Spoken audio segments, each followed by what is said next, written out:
Okay, great. Yeah, I think while people are still like joining us, let's get started and not waste any more time. Because many of you, I believe, are very busy people, and we don't want to hold you off for too long. So yeah, thanks a lot. Welcome everyone to this virtual event by the Islamic Development Bank and SLOCAT on accelerating the transition to sustainable e-mobility. A couple of days ago, IsDB had their annual meeting, which was also marked as their 50th anniversary. On this occasion of this 50-year jubilee, we are holding this transport-focused event to really celebrate transport, to celebrate the community, and to celebrate and to look at achievements as well as the future challenges of in terms of transport, climate change, and sustainable development. Next slide, please.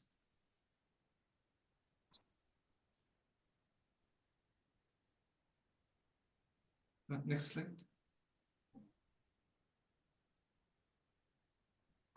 Here you can see the housekeeping rules, so please be aware this will be a public event and everything is recorded, so I would encourage you to stay muted during the event. Questions are probably most efficient, like if you have any questions to panelists, the most efficient way is like to share them via the chat box, and then we will pick them up during the Q&A section. Otherwise, if you have any issues, please contact my colleague Hayon O. She's always there to help you with any technical issues. And yeah, next slide, please. We have a very packed agenda for the following 90 minutes. In the first part, we'll discuss kind of the future challenges, and then in the second part, we'll focus on the equitable and renewable electric transport discussion, and conclude with like Q&A. Yeah, next slide, please. Now, to kick off this event, we have with us Mr. Idrissa Dia, Director of Economic and Social Infrastructure Global Practices from IsDB. Yeah, the floor is yours. Thank you. Thank you very much, Nicola. Warm good morning, good afternoon to everybody, depending on where they are connecting from. I would like really to thank the organizers from both sides, first, for making it happening. And I would like to extend a warm welcome to our partners in this panel, but to the audience also that is connecting from IDB and from many parts of the world to this important event that is being held, Nicola said it, on the sidelines of the ISDB annual meeting, but also Golden Jubilee, celebrating our 50-year anniversary that just concluded in Riyadh. Where issues related to sustainable infrastructure and the climate were also at the center stage of the discussions. Therefore, this webinar is very topical and actual in terms of the challenges posed to modernity today, and that we have to face both as development practitioners, but as global citizens and individual citizens at local level. But this is also an opportunity to celebrate a long-standing and fruitful partnership between SLOCAT and with renewed thanks and ISDB that dates back quite a number of years, joining forces to promote sustainable infrastructure and sustainable transportation that would be inclusive, affordable to the majority. As you may know, IDB has been supporting heavily transport and sustainable transport in its member countries, targeting enhancement in mobility, connectivity, promoting economic growth, as transport is a vehicle for economic growth in terms of reducing cost of moving goods and people, reducing congestion, and allowing free trade to move on. So it has impact on improving competitiveness and improving quality of life of citizens in our member countries and worldwide. So through targeted strategic investment, the bank has today invested more than $20 billion in transport in total, covering more than 430 operations in its 57 member countries across the 4 continents. This is an important figure, but we aspire to do more, and it could be seen also as still relatively small in comparison to the global needs in terms of mobility, competitiveness, movement of goods, trade, and so forth. The bank has, in doing such investment, focused heavily on improving status of infrastructure, again, to facilitate movement of goods and people, connecting people across the globe. So focusing on connectivity also, enhancing accessibility to productive zones, to jobs, and to markets, and also enhancing efficiency and sustainability of investment to support sustainable economic development. In fostering climate-adapted and climate-friendly transportation, the bank also has played a key role in our member countries to prepare the right policy environment, adapted finance, and building resilient infrastructure. It has also invested in building or strengthening capabilities, capacities in our partner institutions and member countries as a way to ensure sustainability of the investment we do. But we have also contributed in developing knowledge in general, and we have been part of a number of reports, including global monitoring reports on sustainable transportation. In IDB, we also team up because climate matters with our climate change and environment division that is responsible for assessing the extent to which we make sure that our interventions are Paris aligned and that we follow best practices in terms of environmental sustainability and safeguards.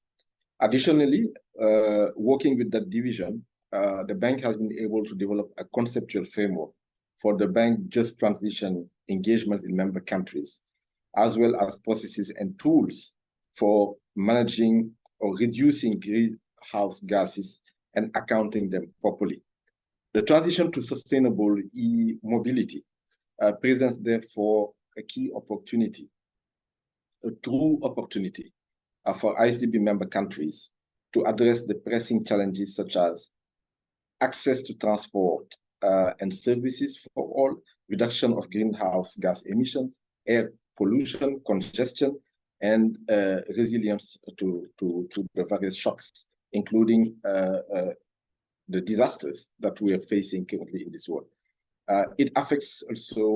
This affects all citizens, including us, and we therefore believe that this sustainable transport, low carbon transport, should be at the center of the battle of each institution and each individual.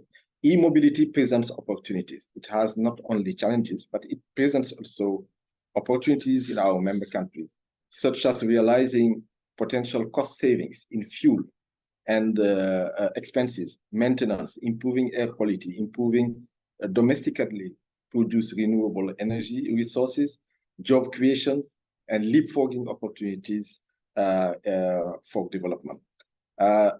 It also poses some challenges, e-mobility, such as developing necessary infrastructure as enabler, covering initial heavy investment costs linked to technologies like battery technologies for electrical vehicle and so forth, identifying the appropriate energy resources, in addition to making sure that we have the right policies and local awareness sufficiently built in the citizens.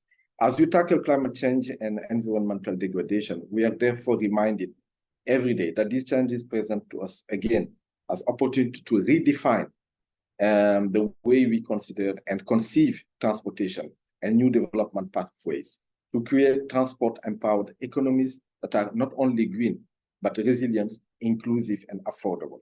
The bank is committed to make that movement bigger and to continue to abide by its obligations as a key lender to Paris alignment, where the bank has ambitious targets. In having said so, I would like to pause here and thank you for your patience and for endeavoring to deliver here an extensive learning opportunity that will benefit our common operations in our member countries and for the betterment of our world. Thank you. Thank you very much. This very great remarks, setting us, I think, setting the right scene for our discussions and for the further panel discussion that we're going to have. And yeah, now, because Mr. Dia might have to leave earlier, we would like to ask you to maybe unlock, sorry, to turn on your cameras for one group picture before we move on to the next segment. Also, the audience is as well invited to take part of this, to be part of this memory and yeah, be together with us. The most important thing are smiling faces. Yeah. I see many have now joined us. The Can you hear me now? Yes, Mustafa, we can hear you now. Yeah, I'm using my iPhone. The computer doesn't seem to work, so I'm sorry about it. No worries. It's good that we can finally hear you. So let's give it another 5 seconds, and then everybody smiles for the picture, please.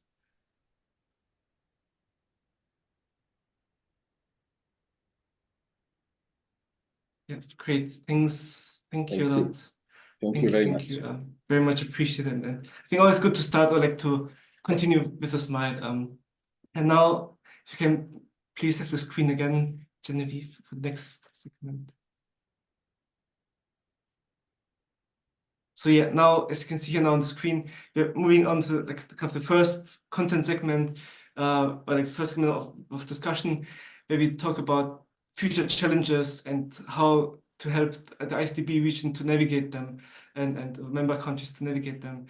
I will pass the mic over to our ISDB colleague Amr Sobi, who's Senior Climate Change Specialist at ISDB, for his introduction, then for his moderation of the panel. So over to you, Amr. Thank you very much, Nicola. Assalamu alaikum and greetings to our speakers, panelists, participants, and colleagues.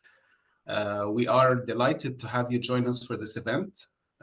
Please let me start by expressing our gratitude to our long-term partner, SLOCAT. The support and input from the whole SLOCAT team is highly appreciated, with special thanks to Nicola for his excellent technical and coordination work. I also have a special mention to Dr. Atiq, Saeed, and Olatunji, my colleagues, for their integral part they played in preparing this event, and also the joint transport climate work at ISDB over the years. So my name is Amr Sobhi. I'm a senior climate change specialist at the Islamic Development Bank. I'd start by a few words about the ISDB. We are fully South-South multilateral development bank committed to supporting the development needs of our 57 member countries, many of which are considered fragile or conflict affected. In the 3 years between 2020 and 2022, ISDB transport sector finance grew from 400 million to 1.2 billion US dollars. This corresponded to an increase from 26% to 40% of our portfolio, thus constituting by far the biggest single sector within our operations. Within those same years, ISDB overall climate finance, that is in all sectors, grew from 17 to 33%. With ISDB transport sector climate finance mainly attributed to climate resilience or climate proofing subcomponents, with the vital importance of climate proofing of transport infrastructure underlined by the extreme weather events that have hit the world and especially our member countries in the recent months and years. Plus, climate finance from mitigation tickets, including co-financing of the Dakar electric train in Senegal and the high-speed electric train in Egypt. In addition to setting a climate finance target of 35% of our sovereign financing by 2025, the ISDB has committed to make all its sovereign financing Paris aligned as of January 1st, 2024. This means that every project considered for finance by the bank will be assessed from both the mitigation and adaptation lens. This also means that the bank will engage in upstream dialogue to co-define with our member countries what Paris-aligned transport means in light of their specific contexts and long-term visions. Last year, the bank launched its Just Transition conceptual framework, which looks, among many other aspects, at mobilizing resources and cooperation on both mitigation and resilience transitions, where just and inclusive transport systems are expected to feature prominently. ISDB is also part of the joint MDB effort to extend the narratives around MDB climate work to outcomes rather than just to climate finance. ISDB was party to the Common Approach to Measuring Climate Results, which was published on the sidelines of the World Bank Group spring meetings a few weeks ago. Here, outcome metrics such as passengers accessing low carbon public transport and or freight tons accessing rail freight are being considered. The bank is also looking, where feasible and additional, at supporting member countries to set up internal frameworks for participation in the Paris Agreement Article 6 mechanisms, with a view to leverage financial revenues from transfer of credits, including transport-related ITMOs or internationally transferred mitigation outcomes. On that front, we take stock in the recent experience of Thailand issuing ITMOs on its Bangkok electric bus program, where Switzerland was beneficiary. In closing, we are looking to build on the ISDB track record and expertise in the transport sector, jointly with its growing work in the climate space, to partner and engage on demand-driven support to its member countries on this vital sector. Thank you very much once again, and look forward to your insights and discussions. And now to introduce our panelists. We have Claire Birungi, Transport Systems Manager from the Institute for Transportation and Development Policy. Welcome, Claire. Thank you for joining. We also have Mustafa bin Muammar, Program Manager from the African Transport Policy Program. Welcome, Mustafa. And we have Carolina Monsalve, Coordinator at the Sustainable Mobility for All program. Thank you all for joining. I hope you're here with us.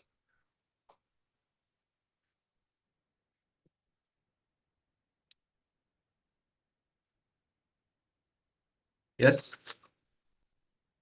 So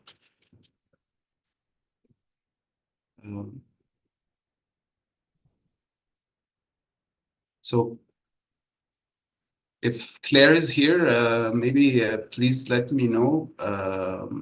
So maybe we can start with an initial question.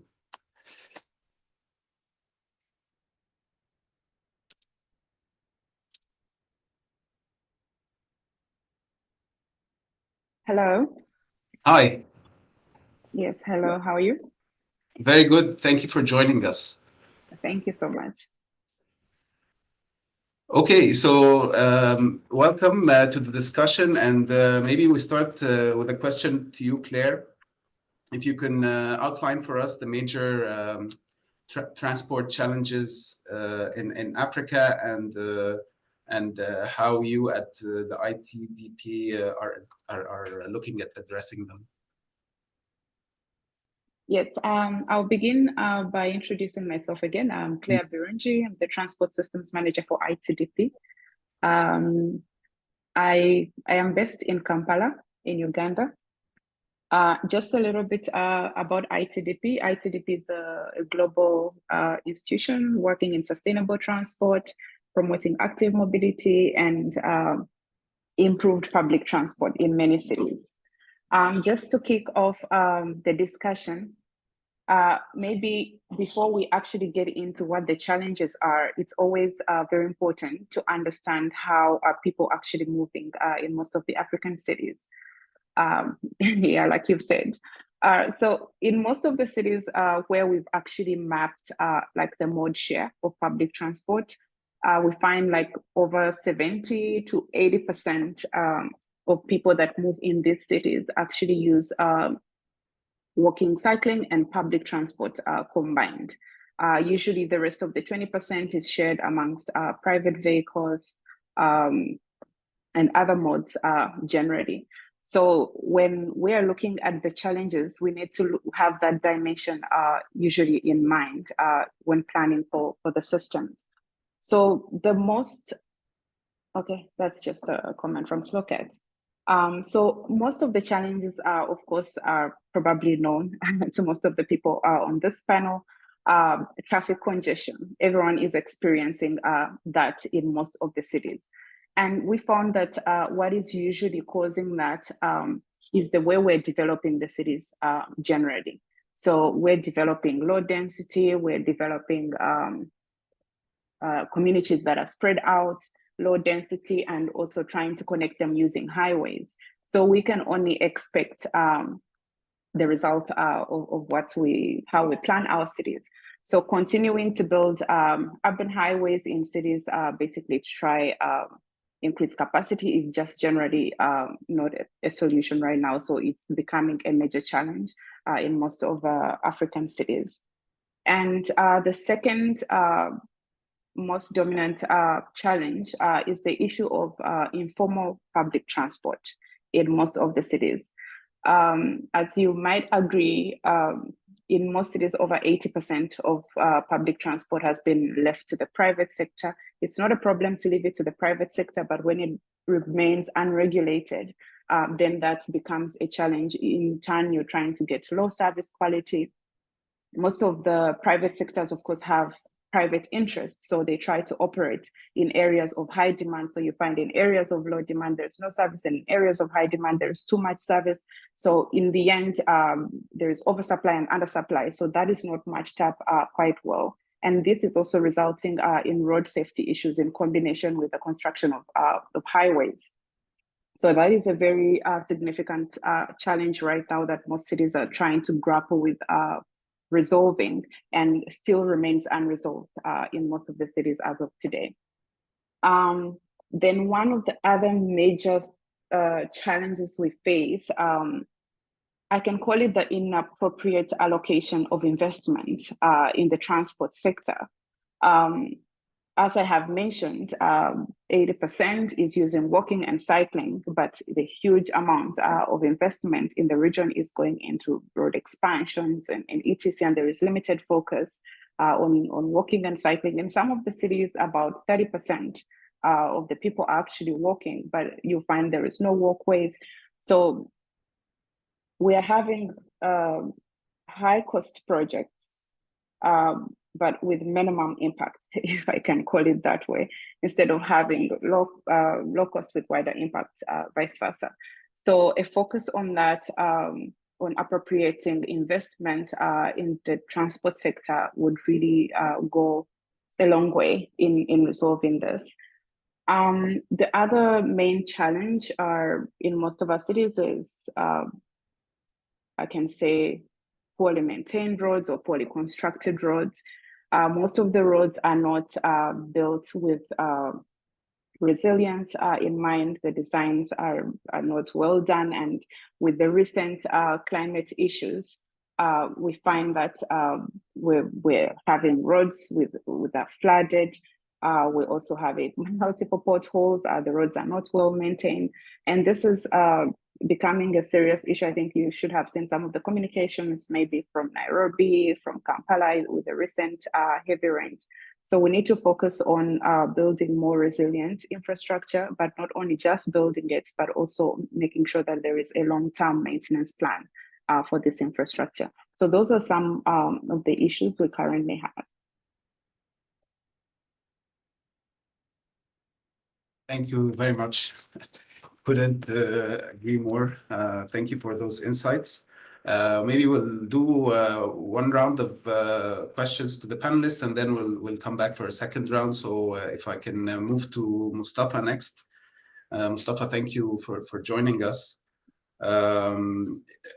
Also, if you could give us an idea how, you know, the priorities and strategies of the Africa Transport Policy Program have evolved over the years, especially recently, and what might be priorities right now from your perspective. Hear me? Can you hear me? Yeah, yes. Yes, Yeah, we yes, can thanks hear to you. Can't see you. yeah, that's great. I was struggling with the technology, so I'm glad that you can hear me now. SSATP, just a few introduction, is the Africa Transport Policy Program. It's been on the road nearly 35 years now. It's designed to provide support to its members. We have at the moment 42 countries a member of the SSATP to develop sound transport policies. We've been working over the last 20 years, I would say, into 5 years. We call them development plan cycles. We are implementing right now fourth development plan, and we have 4 main pillars, I would say, over the next 5 years. The first pillar is regional connectivity and economic integration. The second one is sustainable urban mobility and accessibility. And the third pillar is road safety. And our main donor, which is the European Commission, would like to re-engage again into road management and financing, but this cycle under the climate resilience. So these are the 4 pillars of the current development plan. Let's say if I start with regional connectivity and economic integration, the main focus for the next 5 years is really to support transport corridor management institutions using digital solutions.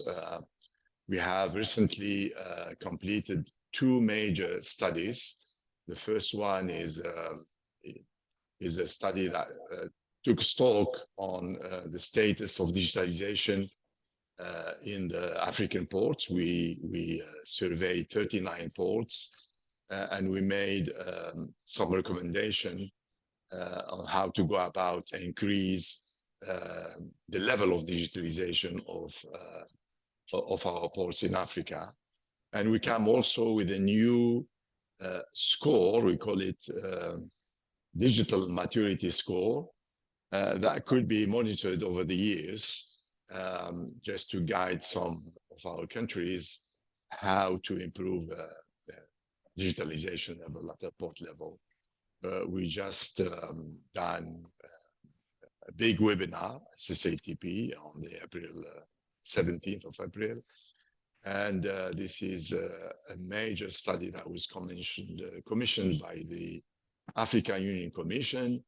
And we are about to go and hold a validation workshop sometimes during this month. The second study that we completed in the same pillar, regional integration, is a study that is taking stock on what we call corridor performance monitoring systems along the corridors in Africa, either eastern or the central corridors. And we are about to release it this month. And again, we're going to do some dissemination event around this new study. As far as road safety is concerned, as you know, the main challenge in Africa is the availability and reliability of data related to road safety. Without data, we cannot really design our strategies, we cannot measure progress, and we cannot target our investments. So the major work that SSATP is doing is really to support the ARSO. This is Africa Road Safety Observatory that is hosted by the AUC, Africa Union Commission, and we've been no sugar supporting them. Sorry. Hello? Yes, please continue. Sorry, we can hear. I think someone's mic was open, but please Sorry. Okay. So that's on the data side. I think that our main support is really to support the Africa Road Safety Observatory. And we have recently as well, as you know, SSATP major activities. You have two main streams. The first one is to come out with knowledge product and disseminate them. And the second one is the capacity building. On the capacity building for road safety, we just developed a 5-year training program targeted to train decision makers in Africa. We are about to pilot the first one in Anglophone Africa in Lusaka in June. And the idea is to roll this out in Africa as well. So this is for road safety. On urban mobility, which is the main, I would say, topic of the day, the main focus area for this fourth development plan is really to support paratransit professionalization by leveraging digitalization to improve efficiency of public transport. And the informal, what we call paratransit, is really central to the urban mobility pillar in SSATP. We have just completed 2 major working papers. The first one is looking at the governance of the sector. As you know, we have some urban mobility authorities in Africa. We have 12 of them, and we did an assessment on their effectiveness, and we also identified some areas for improvement. And we went as far as supporting the creation of the Africa Association of Urban Mobility Authorities. It has its secretariat in Abidjan, and we also supported holding their 2nd General Assembly in Lagos last November. That's for the 3 major pillars. As I said, our main donor, which is the European Commission, has put a request for this cycle for us to re-engage in the road management and financing, but under the angle of climate change. We just completed the concept note and the terms of reference, and this is going to be administered by the European Commission. SSATP will only provide technical support, but basically it has 3 big pillars, if I can talk about pillars for this major area. It is really to look how to conduct climate vulnerability assessment and mainstream climate resilience practices into road asset management systems. Then we're going to revisit the road maintenance financing. You know, SSATP 15 years ago did a lot by helping a few countries in Africa to establish their road maintenance funds. But unfortunately, when we did a study recently, there is like these policies have been reversed in many countries because of a lack of financing and budget constraints. So the idea is to revisit again these mechanisms, see what we can do to help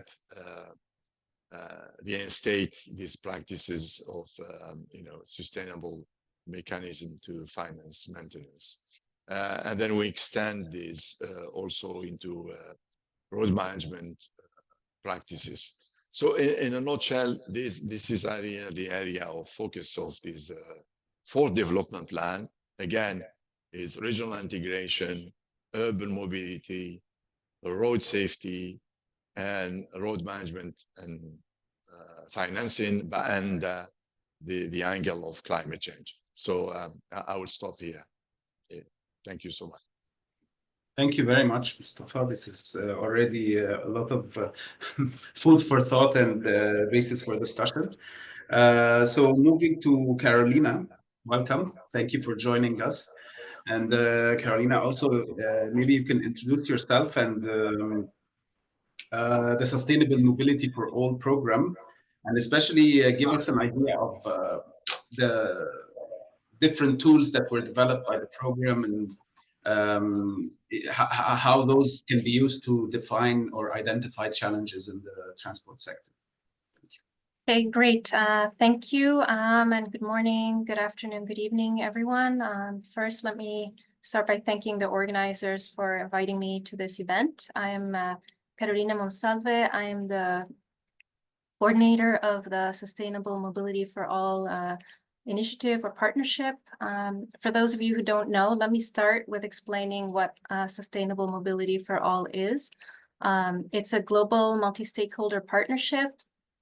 In January 2017, representatives from over 50 organizations and agencies agreed to form a consortium to advance action in the transport sector. And the group included a diverse range of actors, multilateral development banks, UN agencies, bilateral donor organizations, NGOs, civil society, and academic institutions, as well as the private sector, with the ambition to achieve a world in which mobility is sustainable.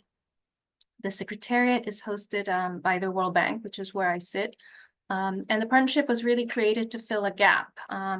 For a long time, the conversation on sustainable mobility was dominated by advocacy. And what the international community lacked were comprehensive data and tools to assess the gap between ambition and reality. The Sum for All tools came in to fill the gap and to make debate around sustainable mobility more rigorous and evidence-based. In the absence of data and metrics to measure and track progress, it is, of course, much more challenging to get policy attention and also funding.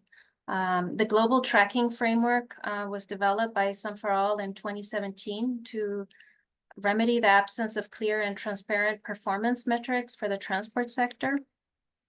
It complements ongoing efforts from the UN Statistical Commission to develop a robust monitoring framework for sustainable development. The tools that were developed focused on the 4 goals of the partnership, centered around universal access, safety, efficiency, and sustainability. And this is one of the strengths of the partnership because it's not focused on only one specific goal.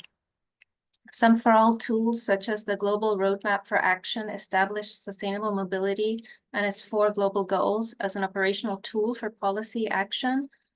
To support national debates on prioritization and formulation of transport and mobility implementation strategies. The Global Roadmap of Action outlines key policy priorities and recommended actions across various thematic areas such as infrastructure, governance, safety, finance, climate, and technology. It has helped identify gaps and opportunities for policy intervention, enabling countries to align their priorities with global sustainability goals such as the SDGs and the Paris Agreement. Using data from diverse sources, these tools help highlight trends and disparities in transport performance, allowing policymakers and practitioners to identify areas of underperformance and prioritize most impactful interventions. Additionally, they help identify both strengths and weaknesses in a country's transport system, guiding efforts to improve performance and address specific challenges. For example, the challenge of road safety that was alluded to earlier. Data availability is a serious constraint in the comprehensive efforts that Sum for All is doing to kind of be an aggregator of data. So I think, we recognize that this is an ongoing challenge in many countries. Overall, I would say that the Sum for All tools serve 3 main purposes: to guide policy action using sustainable mobility as the standard for transport systems, to support national debates on prioritization of action and investments, and to facilitate comparisons of transport systems and performances among countries using standardized metrics. And the data is freely available on the website. Of course, there are a lot of interesting new initiatives. For example, the UN Transport Data Commons Initiative, which is a coalition, more than 30 organizations in transport working to create a shared public accessible database for the transport sector so that, we're not alone in this space. And I would say while there are a lot of challenges in the transport space, we also need to celebrate achievements. There are positive trends emerging, and we should make further efforts to track those trends. One example that comes to mind is how electric vehicles have taken off in a number of countries. And while we think of this as primarily something that kind of is related to advanced countries, we're seeing a lot of momentum in the electric vehicle space, electric 2- and 3-wheelers or public buses in a range of countries, including in sub-Saharan Africa, and Dakar comes to mind. So there are some positive trends, and we need to capture these in the data collection that we do. We came out last year with a report that was taking stock of progress compared to the original stock take report that we launched in 2017. And while there is progress, it's evident that there continue to be a lot of challenges, and the gap between advanced and developing countries has not narrowed in all areas. So there's a lot of continuous work to be done. But I think the data, having quantified data, allows countries to compare themselves against peers within the region, and that's a positive and necessary step for action. So let me just stop here and hand it back to the moderator. Thank you very much, Claire. Carolina. Now, Claire, we come back to you with maybe we do a second quick round of questions to our panelists. You already alluded to the idea of misdirected investment, but if you were to further elaborate on areas that would need financing or would benefit from bigger financial involvement from different organizations, what would your priorities be?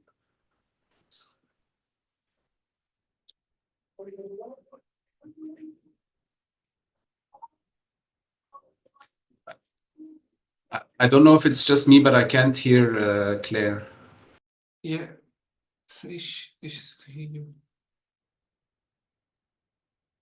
Hello, can you hear me now? Oh yes, now it's better. Yeah. Okay, so I was having a small issue with my connection.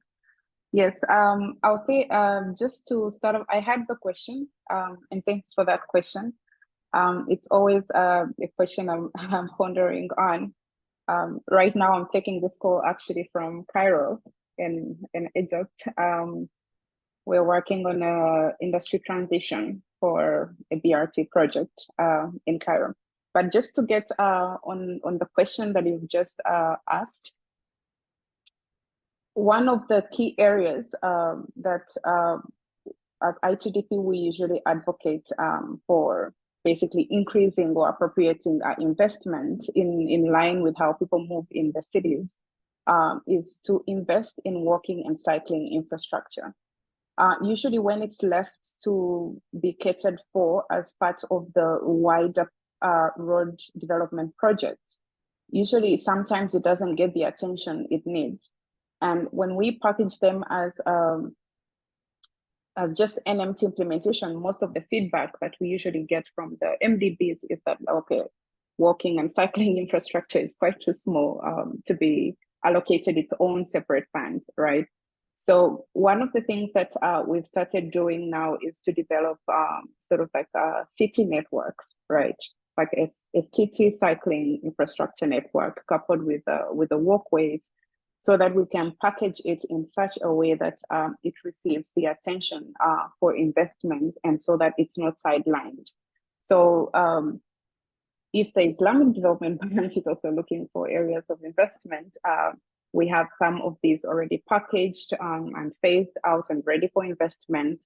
And this basically improves the readiness to appropriate funding to the right areas in accordance with how people are moving in the most cities. So one of the areas that we could appropriate, of course, would be walking and active mobility infrastructure. And then second to that would be in public transport. So we would like public transport to be formalized, to be accessible by people, for people to have decent transport, access to public transport. transport that is safe for women, children, transport where people can get easily to their last mile access. So that improves how people move generally. So currently there is, you know, a trend to also electrify, you know, the public transport. And while it was great to electrify public transport in the African context, right now, I guess what we need most is to organize the public transport and then electrify the public transport. The bigger challenge is unorganized transport rather than electrification, if I can put that way. But electrification provides a platform, or we can leverage electrification basically to move into formalized transport. So that is one of the areas that we could also increase investment in making sure that if the city has decided they're going to formalize the minibus taxi industry and to BRT, to have MDBs that are coming on, you know, to support the process of the cities, right? And in so doing, one way of also doing that is also to improve to strengthen the government institutions, you know, that are implementing this.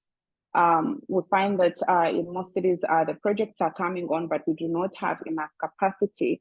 And we want government to play an active role, you know, in this project, but it's not strengthened well enough, you know, to manage this project. So we want to strengthen local capacity in most of the cities so that they can able to scale this project. One of the things that we are working on right now as ITDP is since this project have mostly not started, we work with, for example, national roads agencies so that we can make sure that these road development projects are incorporating sort of like spaces for developing, for example, the BRT project. If a city, for example, Nairobi or Kampala developing BRT projects, so we make sure that the cities leave space for this so that it's always not sort of like an excuse when the projects come and they say, oh, there is no space for inclusion of this sort of a project. So while we focus, well, sometimes we're developing, for example, highway projects, it will be important to make sure that we also prioritize sustainable transport modes. So allocation of funds, but keeping in mind that we're not only building the road to move cars, but also we're building the road to move people, public transport, walking and cycling infrastructure, and allocating it appropriately in that sense. I think that would make a big difference for us. Thank you. Thank you very much, Claire. We're moving to back to Mustafa. Mustafa, you mentioned the establishment of the Association of Urban Mobility Authorities. And if you could just also elaborate on the importance of that coordination between different authorities in terms of urban mobility, and how can we best prepare these authorities for the emerging challenges?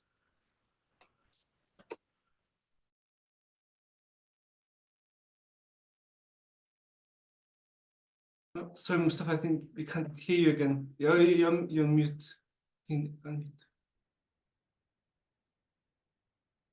You're muted. Mustafa, we can't hear you. We cannot hear you. It's you're on mute.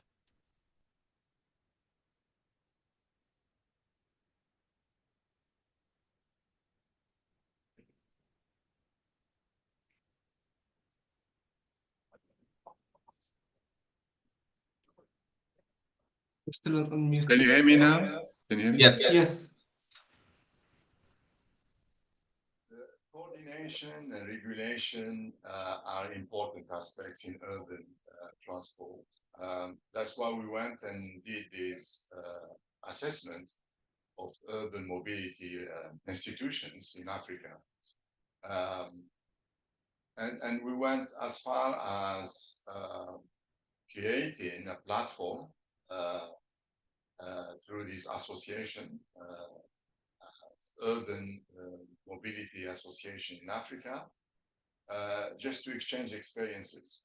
As you know, through many projects, especially at the World Bank, we did attempt to create these authorities or coordination authorities.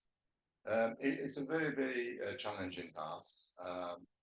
And some of them, they don't become really effective to play fully their role for various reasons. We call them sometimes empty shell. You know, we can put an institution that when it comes to do their role fully, there is a lack of capacity, there is a lack of will. So the idea is really to go and do two things from SSATP point of view. Is the capacity program that we put in place. Actually, it was launched by the bank 15 years ago. It's Leaders in Urban Transport Planning. And from the SSATP side, we're trying to put this capacity program into context of paratransit or the informal transport as well. So we do many of these training programs. It's a 5-day training program in Africa. We just completed one in Kumasi, in Maputo, in Douala. And the other stream is really to create a platform for these authorities to learn, to exchange experiences. And then the idea also is to raise the profile of urban mobility at a continental level, because this association is really entering into dialogue now with AUC, African Union Commission, to be part of, let's say, the landscape of at continental level. So it's really important because the soft investment, the soft side of what we do might look easy, but it's extremely challenging compared to the physical side. Again, as Claire mentioned, you know, BRT is really a good system. It can be a good catalyst to improve the public transport systems. But if I talk about the African context, the majority of these services are provided by the informal sector. And how to bring this informal sector to work effectively and efficiently within a public transport system, you cannot do it without this regulatory and coordination authorities. So that's why we put it as the forefront of our priorities in this cycle, to put this institution in place, to create a platform for them to be comfortable exchange, and also cater this capacity building program and make sure that are into the context by bringing the informal sector dimension into them. So these are the things that we are trying to do with this. Thank you very much. Now back to Carolina with a final question. And I really appreciate your also a reminder to focus on the positive experiences and to track them. But if we were to conclude this round of questions with a question on financing relevantly to an MDB, where would you see the biggest potential for scale up in terms of sustainable finance, building on those positives that you mentioned, and maybe other areas that are also important? What would your sense of direction on that be? Okay, thank you.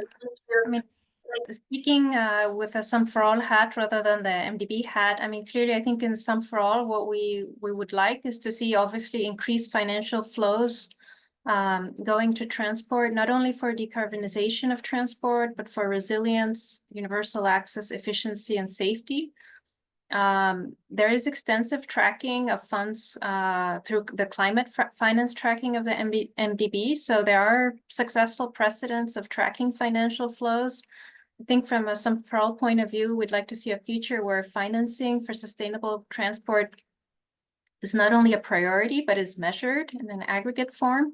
And one of the key questions that we get asked at the World Bank and also among our partners is, how large is the infrastructure gap in transport? How much funding is going to the sector from both the public and private sector? What are the financing trends over time?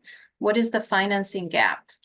And these are questions that are quite difficult to answer at the moment. Nobody's really has those numbers, has estimated those numbers, or they've been done in a study of, that's from many years ago. But it's not something that we can even have. And I think having that information is important for mobilizing funding, to have an end goal and to have a number. So I think this is an area where we're currently discussing within the partnership how we could best support this kind of data gap. And we believe that it's important also for our advocacy work. So in a way, having a storyline around what the infrastructure gap is, what the investments are at present, what the investments would need to be, say, to reach the SDGs, or kind of in a post-SDG world, post-2030, would be important on the advocacy side. So I think that's an area where we're currently in discussions and where we think there would be a lot of promise. I think a lot of interest from our partners, certainly a lot of interest from the World Bank, where I sit, to do work in that direction. Thank you, Carolina. Thank you, Mustafa, and thank you, Claire. I think I'll hand back to Nicola for managing the Q&A, but thank you very much. This has already been a very rich discussion. Thanks. Yes, thanks a lot. And we will actually directly move to the next segment and have Q&A at the end of the event. But if anybody has any questions, please post them in the chat box. We very much encourage you to do so. And now we will focus on us talking about so much about challenges and what we need to focus on. Now we will look at like one practical solution, and not only just e-mobility, but also like kind of in bigger lens of renewable-powered e-mobility and equitable e-mobility. And for this, I actually first want to invite my colleague Atik Ahmad, lead global transport specialist economist at IsDB, for some opening remarks. Thank you very much, colleague, for joining. Let me briefly introduce the subject. As we know, the transportation is the lifeblood of our society, connecting people, goods, and ideas. However, the environmental toll of the traditional transportation system cannot be ignored. According to the IEA, the transport sector is responsible for 1/4 of the global energy-related carbon dioxide emissions. This staggering figure emphasizes the need for paradigm shift towards sustainable mode of transportation, such as electric vehicles, which are powered by renewable energy resources. As we navigate the challenges of the climate change and strive for the greener future, the shift towards electric transport becomes not just choice, but a necessity.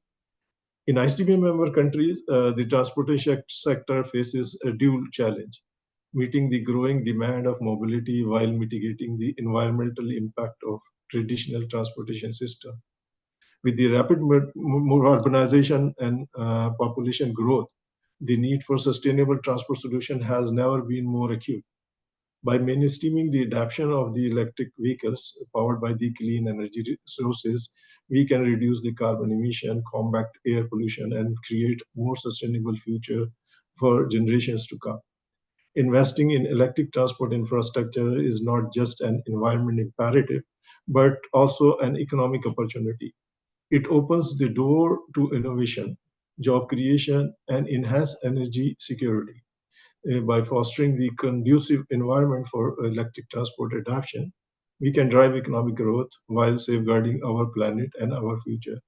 Another opportunity lies in harnessing the abundant renewable energy resources available in ISDB member country. From hydro, solar to wind power, our nations possess a wealth of national assets that can power electric vehicles and charging infrastructure sustainability. By investing in renewable energy integration with electric transport, we can create a virtuous cycle of clean energy production and consumption.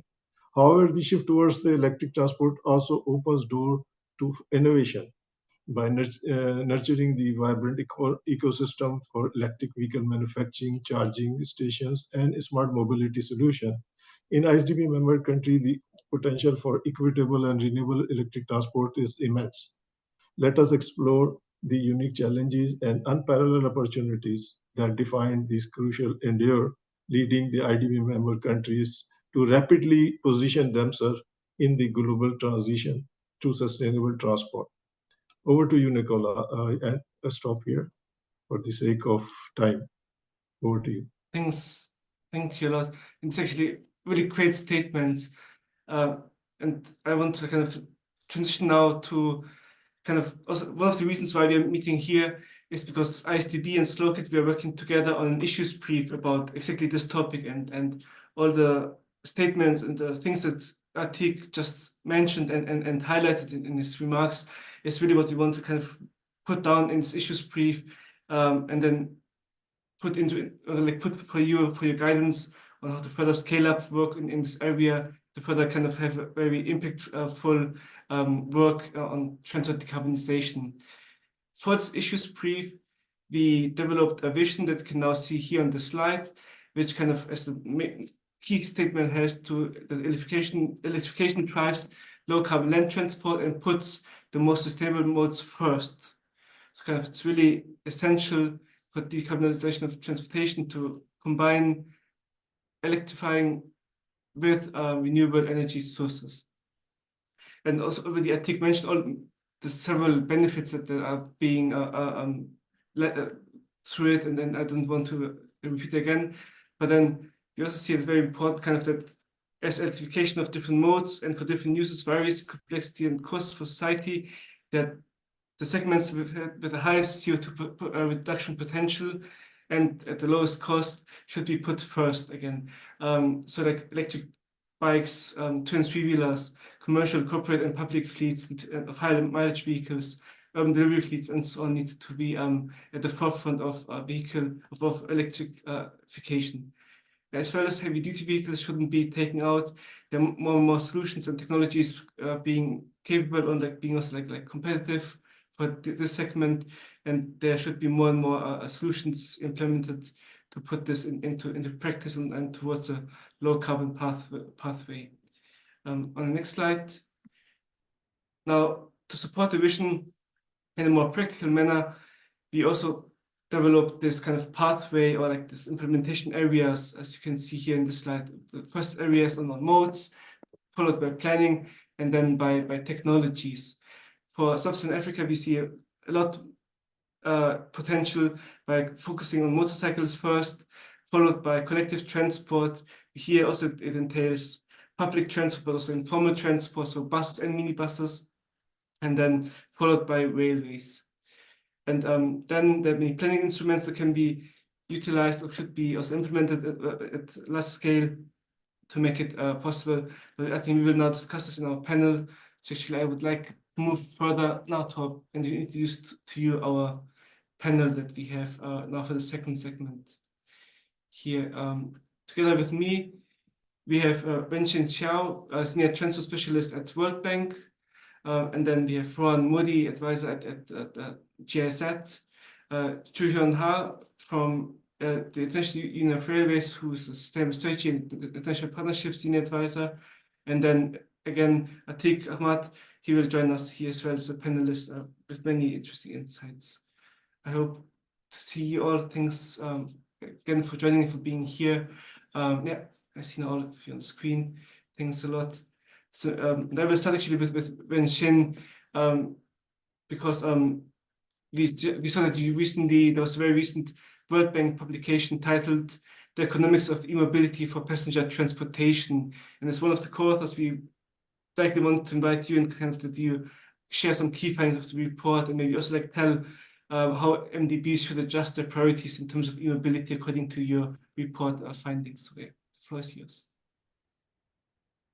Thank you, Nicola, and thank you for inviting me to this exciting event. I'm happy to share some of the findings from our global report on the economics of electric mobility to you.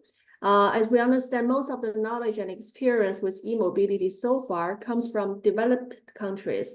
So understanding the context, the challenge and opportunities and hurdles that this technology offers for the developing countries, especially for the low and middle income countries, is very necessary to advance the zero emission vehicle solution. So under this context, we have advanced our analytics to inform policy making in developing countries.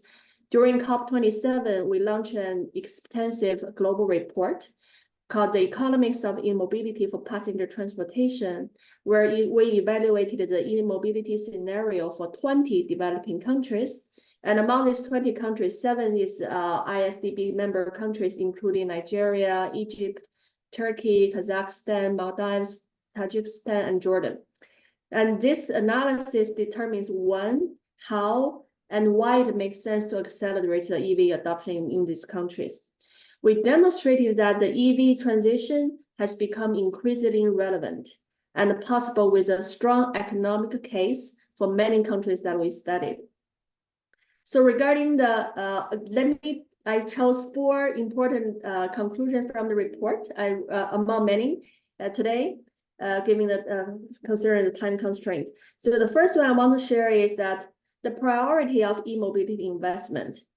Our research concluded that the electric two-wheelers and electric buses are the most promising market segment for the developing and emerging countries. The economic case for electric two-wheelers is strong in 17 out of the 20 countries we studied. And for the electric buses, it makes economic sense in 16 of the 20 countries that we have studied. So, and these results are consistent with the request for support that we're receiving from our client countries. Electric two-wheeler motorbikes and three-wheelers are spreading very quickly in many countries, for example, like Vietnam, Indonesia, India, Rwanda, and they're looking for support to scale up these initiatives. The second conclusion that I want to share is on the environmental benefit. Our research finds out that EV uptake will reduce CO2 GHG emission in all countries studied, even in the countries where electricity is produced by fossil fuels. This is largely because EV offers a major energy advantage due to the efficiency of their engines. On average, we find that the petrol ICE vehicles consume 4 to 5 times as much as energy per vehicle kilometers compared with EVs.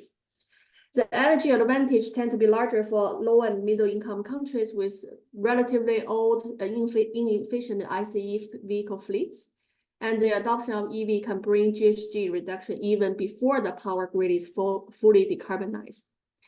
The third one I want to share is that for many countries, there is also significant air quality improvement benefit from investing in e-mobility transition.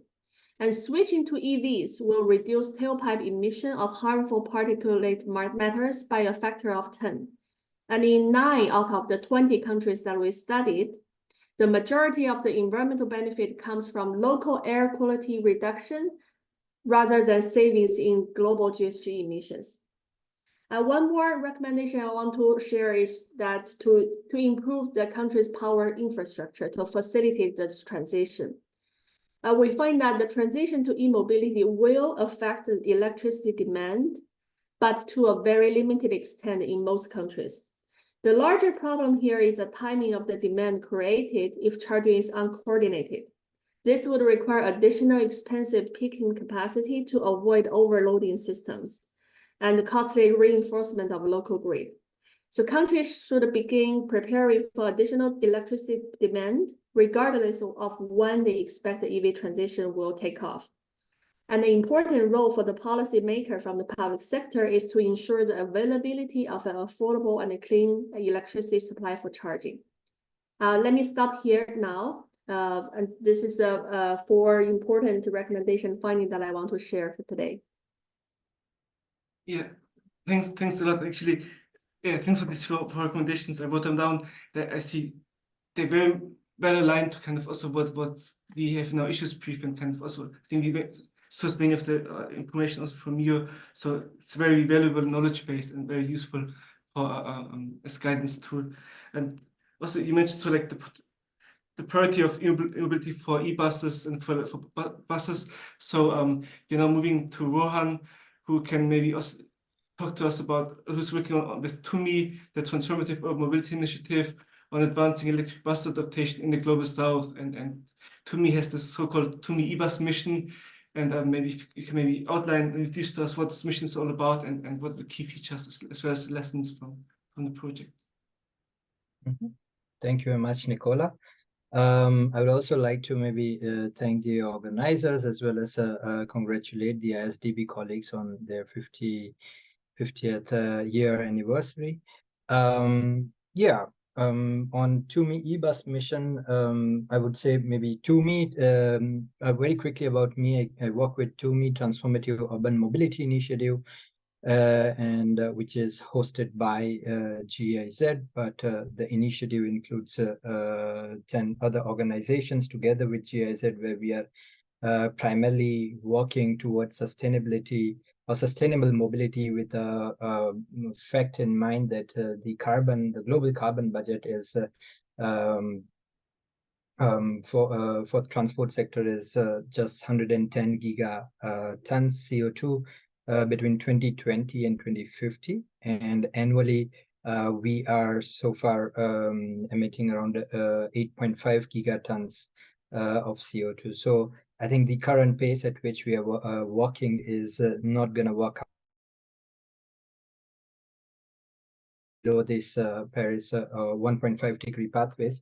And with that, I think considering this urgency as well, there was our project TUMI e-bus mission, which was kind of announced in 2019 at a UN event, and we started working towards this project only in 2021 because of pandemic. And the larger aim of the project is to ensure procurement readiness of around 100,000 buses globally. Of course, we need to have some partner cities where we can start working on. So we are, as of now, working we started working in 10 countries in Latin America, Africa, and Asia. And how we work is we are working with 20 cities at a deep dive level, wherein TUMI and all its partner agencies, which include, I would say, ITDP, WRI, UITP, ICLE, ICCT, we all work together, and we are supporting 20 cities at a deep dive level, wherein we are sitting on the same table with the public transit agencies of this 20 cities to bring forward the electric bus plans and the procurements in a targeted manner, in a time-bound manner. And under the second pillar, we are working to inspire around 100 cities to follow the suit. And how we aim to inspire is we organize multiple events for our cities, the network cities, we say them, wherein we organize cross-regional, intra-regional technical study tours. We have developed a global knowledge hub, which you can find on our portal, wherein you can find all the relevant materials right from at the 3 stages of electric bus projects, that is planning and designing, procurement, which includes even tender documents, and the third one is at operations and maintenance. And here we are trying to work from the different angle, which includes, of course, project cost optimization, but also digitization. And I think it would be very irresponsible of us if we are not considering the circularity aspects of the electric buses. Hence, we are also working around this topic, because as we know, with each of the bus, depending on the city, there will be at least 150 to 200 kilowatt hour of battery pack, which will be coming. And when we talk about 100,000 e-buses, you can imagine what kind of scale of batteries we are talking about. Under this effort, we are, of course, technology agnostic, and we try to support our cities in whichever technology they would like to move forward with. But I would say so far, in our experience, most of the cities are working towards bringing forward or bringing in buses with battery technology. And maybe some of the learnings so far, which I may highlight, is I would also like to maybe structure it. So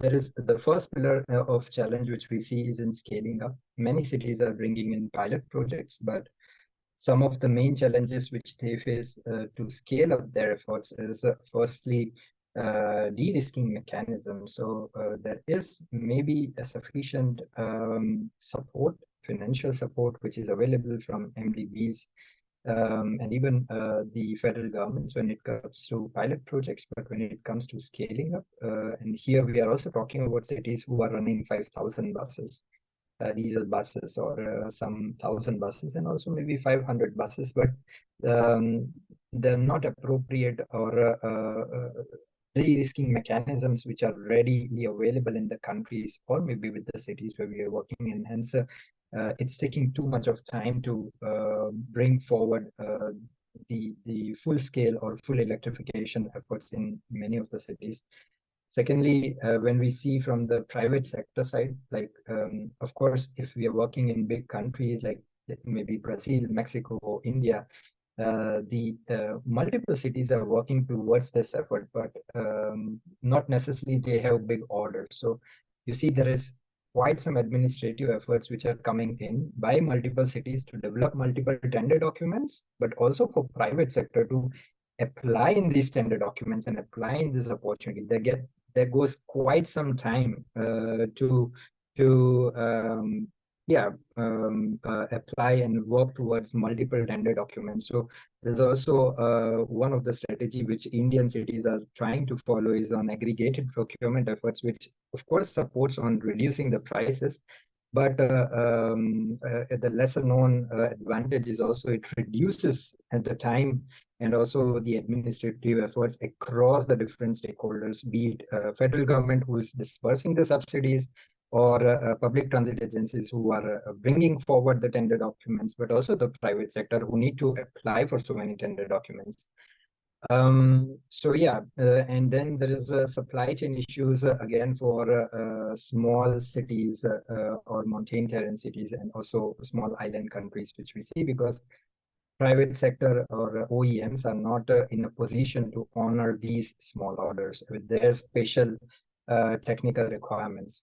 The second main pillar of challenge which we see is around optimizing project operations, which as we know, with e-mobility is introduction, there's more software which is coming onto the vehicle as compared to the earlier diesel or the fossil counterparts, and there the data the data sharing becomes very important, especially because it's an EV, but also because now new business models are emerging wherein more and more private sector are coming in to operate, in some cases own, operate, and maintain these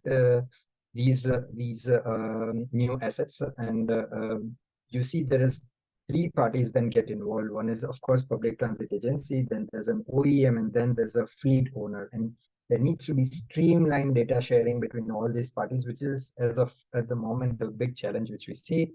And so integrating digitization and data sharing is another big challenge. And finally, capacity building of transit agencies, because primarily now they're moving from a role where they were vertically integrated agencies and they were owning and operating the whole fleet of vehicles, but now they are taking on to a role of project manager. And in some of the countries, when it comes to capacity building, private sector is also a stakeholder which needs to be empowered enough.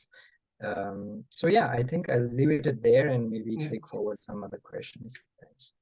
Great, yeah. Thanks a lot. It was very comprehensive answer to this question. Kind of also kind of shows us, there are so many challenges, even though cities obviously is the forefront in terms of action and kind of being the ones so fast. But then also you mentioned kind of the issue of time, and it takes time to procure and to also like get the buses into the cities and all the many other issues that you mentioned. Thanks a lot. Now moving towards rail, I want to maybe if you can highlight for us the role of rail in the electrification and development discussions, especially in the context of low and middle income countries. What is the role of rail and how can rail be scaled up? Thanks. Yeah, absolutely. Thank you so much. Thank you for SLOCAT and ISDB for inviting us to be here. I'm very happy to be able to bring a little bit of the perspective of the rail into this conversation. First of all, for those of you who are not familiar with our organization, the International Union of Railways, UIC, is an international association of rail operators and infrastructure managers. Those are our primarily our members, although we do work with other organizations that are in this space, so like academia, research organizations, think tanks, etc. And UIC mostly facilitates cooperation among these railway companies in various aspects, right? So looking into technical standards, interoperability, safety, sustainability, innovation, and etc. Myself, particularly, I work with the sustainability team. And collectively, we promote the potential of rail as a climate solution globally. And our unit works on technical solutions that can help companies further reduce emissions and also looking into how we can increase our positive environmental impact. So we have working groups in energy and CO2, of course, but also in circular economy, noise and vibration, biodiversity, and whatnot. And so, yeah, I can put the link to our website if you are interested in the chat later. But obviously, I think in this context, it's important to also note that we advocate for more rail, for a bigger share of rail and public transport and international climate policy, along with our partners. So and SLOCAT is a very important partner of us in that work. Just to highlight that rail transport, I think giving a bit numbers of the impact of rail in the environment, I think we know that rail transport's around 7% of global passenger kilometer and 6% of ton kilometers, but only accounts for 1% of emissions. In that sense, electric rail, which is, and I noted some numbers here, is about 85% of passenger rail activity and 55% for freight, virtually does not emit any direct CO2 emissions. So there is a great opportunity there in electrifying railways. I think there is other opportunities and advantages of electrifying railways that go beyond CO2 emissions. I think that can generate a lot greater traffic densities, which can also help build the business and the financial case and the viability for those investments. But I think ultimately, when we think about electrification of railways, which often comes at a very high cost, we think about it comes to a chicken and egg situation, right? Which one should we start with? And I think this is why for us it's so important to highlight that there are great opportunities in the joint planning of rail and energy infrastructure. Yeah, railway electrification can help financially justify the production, the increasing of a grid and production capacity where it already exists. And we know that on the other hand, it is important. We need to have a certain level of electricity demand to justify expansion of railways as well, of the electrification of railways as well. So we know that right now in Africa, for instance, less than 15% of the almost 80,000 kilometers of railways, of existing railways, are electrified, and they're only spread across 8 countries. And if we take South Africa out of the equation, it comes to only 6% of the railways that are electrified. But we do understand that there is a very big interest in African countries in, for instance, in investing in rails and expanding the network. It is part of the African Union Commission vision for the Agenda 2063, the connection using high-speed trains of all African capitals.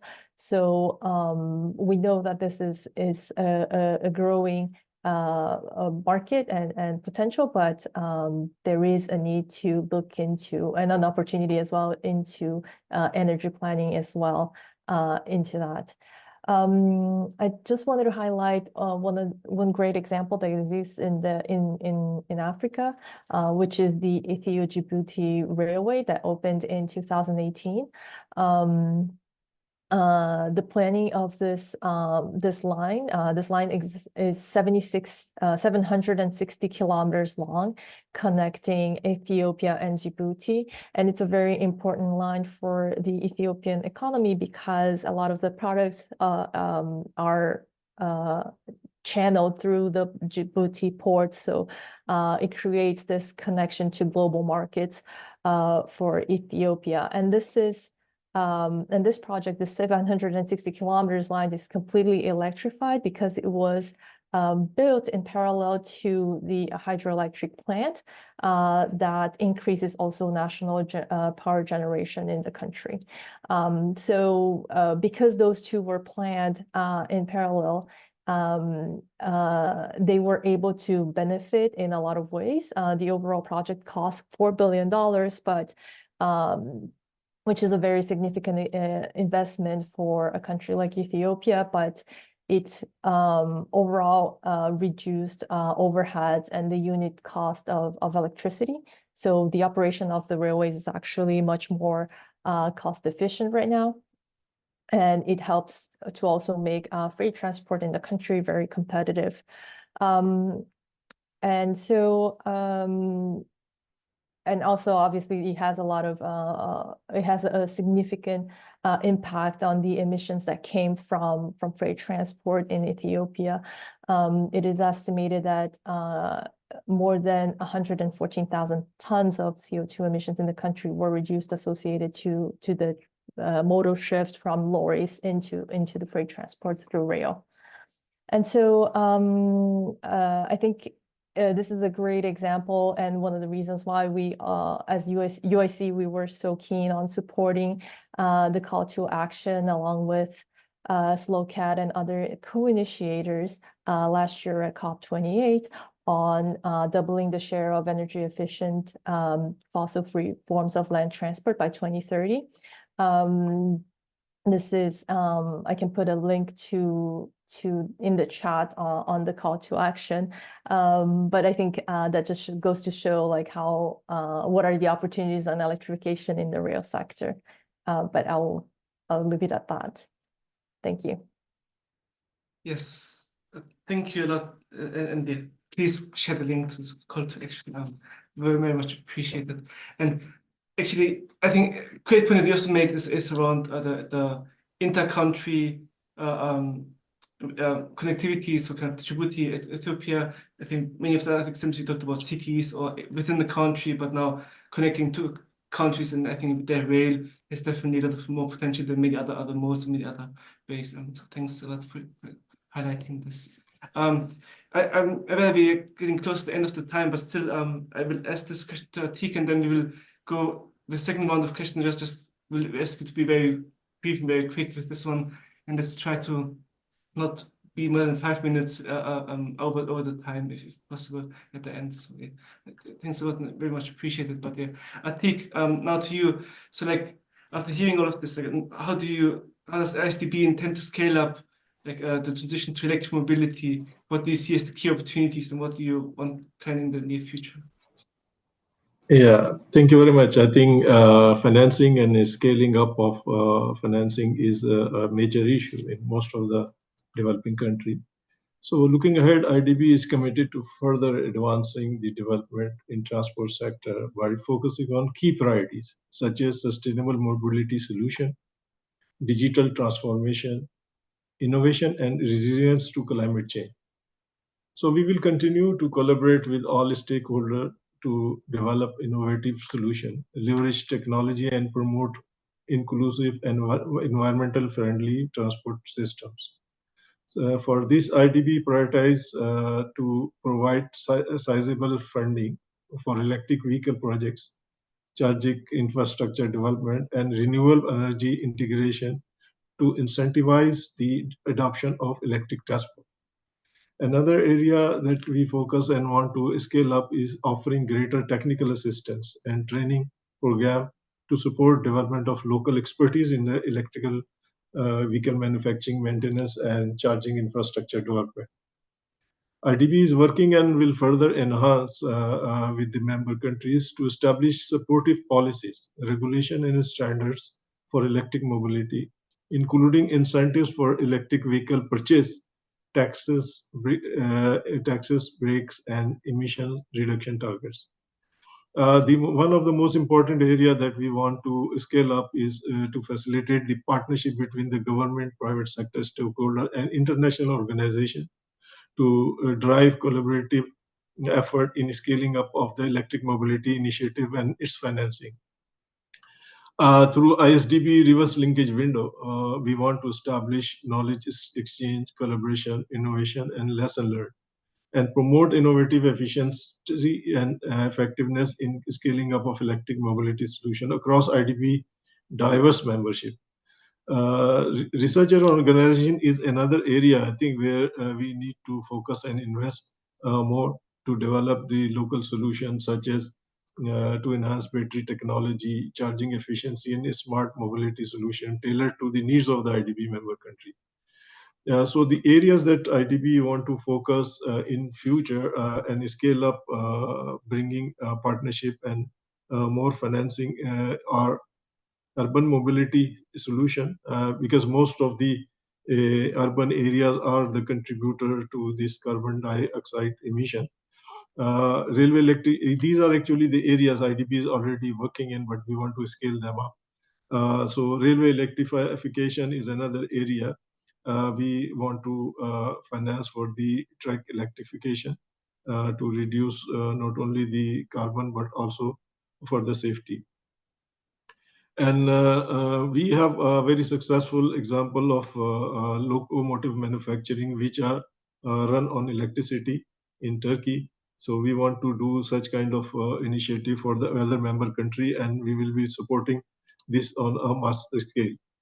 The capacity development and knowledge sharing, as highlighted by Idrissa in his remarks, will be the focus of IDB because being a South-South organization, this requires quite attention. Transfer of technology is vital, and I think we all must agree that this transition is very slow. But if we can speed that up, then it can really provide the support which is needed to increase the electrification of and sustainable mobility in ISDB member country. We are closely working to work for the adoption of climate impact in transport sector, but at this moment we want to scale up the mitigation measure to reduce the carbon footprint in ISDB member country. We are also doing studies, such like we just completed a study, which is we call it bus study, which is consists of 4 member country study highlighting the problems and the potential to enhance e-bus. And I'm very happy that TUMI is also working in this direction. So there is a collaboration which we can develop and scale this kind of investment and solution. So e-mobility issue paper that Nicola, you highlighted will identify key priorities for accelerating the sustainable and resilient mobility for ISDB member country.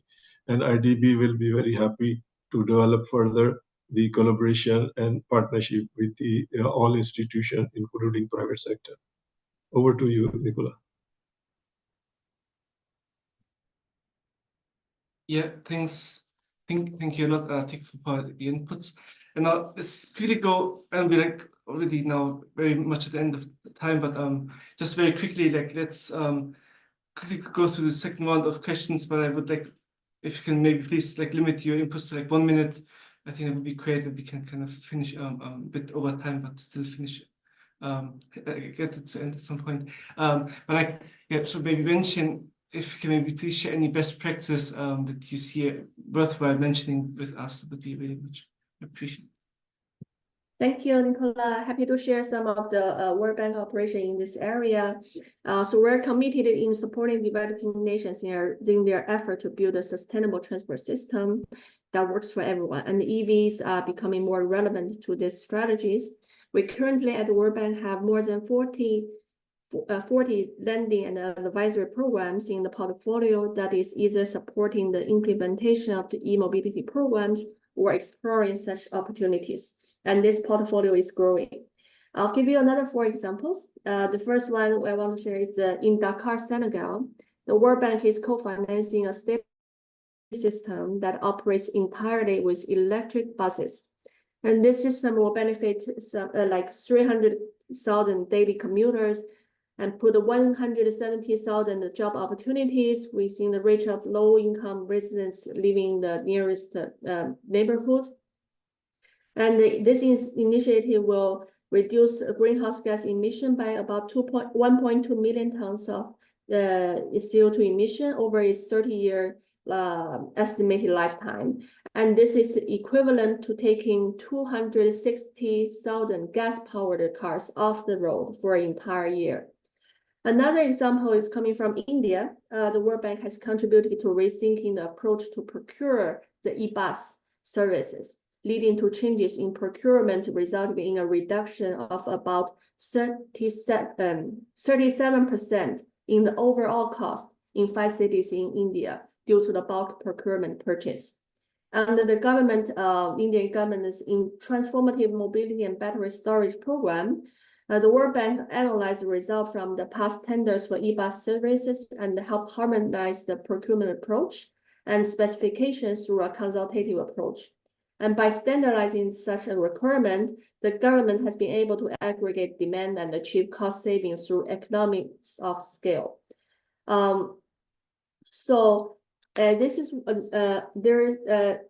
another example is in Brazil. The World Bank is under the preparation of the electrification and improvement of the São Paulo urban transport project to improve the quality of public transport and reducing GHG emissions, local pollutant, and noise from the transport. And this will facilitate the transition to an electric bus fleet of approximately 1,400 electric buses. In Chile, the IFC, which is the private sector arm of the World Bank, is supporting the procurement of close to 1,000 electric buses to use in Santiago public transit system. And the business model consists of a public-private partnership to mitigate the technology risk and minimizing the physical burden. And fleet provision and depot ownership is separated from the operation of buses. So these are some examples of the World Bank operation in the e-mobility agenda, and especially focusing on the electric buses as we promote the public transit system. And to further accelerate its transition and support developing countries in their ambition for e-mobility, the World Bank has launched in Glasgow the Global Facility to Decarbonize Transport. And this trust fund facility is already supporting the design of ambitious two-wheeler and e-bus programs in countries, for example, like India and Ghana, and growing in LAC countries. And we welcome you to join this facility to promote the decarbonization in the transport sector. Thank you. Thank you very much. Yeah, I hope many people get interested in this facility. And yeah, quickly to run, I want to also kind of broaden this discussion on e-mobility and as to me, SLOCAT and many other organizations also like advocates on the World Shift and Improve framework. Maybe if you can like in a minute also tell us what we talk about e-mobility now, but there's more going beyond it. If you can briefly maybe explain to us and yeah, very briefly about the World Shift and Improve framework. Mm-hmm. Sure. Thanks, Nicola. Yeah, I think the avoid, shift, and improve approach, like you mentioned, also known as ASI approach, was one of the now the most renowned approach, I would say, which found its existence in the 90s in maybe from Germany. And it's a way to structure policy measures which will kind of reduce the environmental impact of transport, and also thereby it serves to improve the quality of life of the citizens. And the ASI approach also strives to develop a synergy, between the mitigation and the adaptation strategies towards public transport. Firstly, by enabling, so the approach enables the decision maker to develop transport strategies that increase the efficiency of transport systems, and hence supporting in mitigation action, but also by improving the infrastructure and the technology of the transport systems, which kind of contributes towards disaster risk management, and also developing more resilient public transport infrastructure. Here, A, as in it stands for avoid, which primarily refers to avoiding or reducing the travel or the need of the travel, and hence focusing more towards kind of limited travel activity or travel activity with maybe active transport like walking or cycling.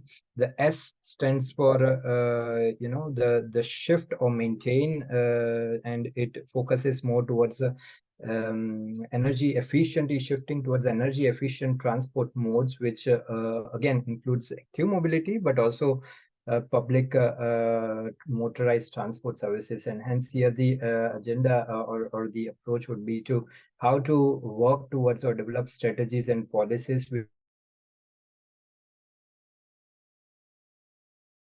be public transport or maybe active mobility again.